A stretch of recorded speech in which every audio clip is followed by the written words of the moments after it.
Hi friends, అందరూ బాగున్నారా?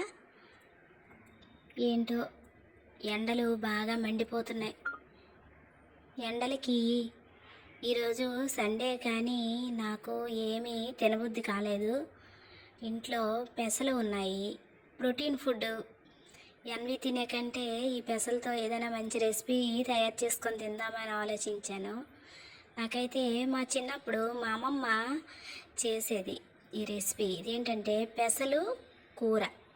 ఇది ఎలా చేశానంటే ఎండుమిర్చి, నెక్స్ట్ తాలింపు గింజలు వేసి ఆయిల్ వేసి స్టవ్ మీద పెట్టి అవి కొంచెం వేగాక వెల్లుల్లిపాయలు వేసి దాంట్లో ఆల్రెడీ వేయించుకున్న పెసలు బాగా కడిగేసి వాటిలో వేసి కుక్కర్లో పెట్టేశాను. అంటే మామూలుగా అయినా పెసలు ఉడికిపోతాయి కానీ కుక్కర్లో పెట్టాను. అయితే కుక్కర్లో పెట్టేటప్పుడు ఏం చేయాలంటే సాల్ట్ వేయకుండా ఉడికించాలి. ఉడికించాక ఒక 3-4 విజిల్స్ వచ్చాక బాగా పెసలు ఉడికిపోతాయి. ఉడికిపోయిన తర్వాత వాటిలోకి సాల్టు, పసుపు, కారం, మసాలా అన్నీ వేసుకొని మరి కాసేపు ఉడికించి